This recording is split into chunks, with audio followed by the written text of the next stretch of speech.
Let me ask you about the president's choices for his cabinet. Correct me if I'm wrong, but I can't remember a time when the opposing party has opposed every single person that the president nominates for his cabinet. It's usually been the rule, if the president's going to be in charge of the government, we have to give him the people he wants to run it. But Republicans seem to be against every single person that he has nominated this time around. All right, that was CBS News anchor Bob Schieffer on Face the Nation. That was yesterday. And while he, along with many on the left, may be confused as to why Republicans are raising concern with all four of President Obama's cabinet nominees thus far, we here on this program, we're not.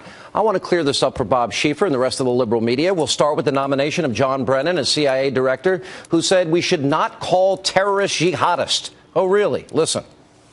Nor does President Obama see this challenge as a fight against jihadists. Describing terrorists in this way, using a legitimate term jihad, which means to purify oneself or to wage a holy struggle for a moral goal, risks giving these murderers the religious legitimacy they desperately seek but in no way deserve. Hey, a legitimate jihad. And moving right along, the nominee for Secretary of State, John Kerry. I voted for the $87 billion before I voted against it. The number one reason he should not become the face of America abroad is because he once accused our brave U.S. troops of the following. They had personally raped, cut off ears, cut off heads, taped wires from portable telephones to human genitals and turned up the power, cut off limbs, blown up bodies, randomly shot at civilians.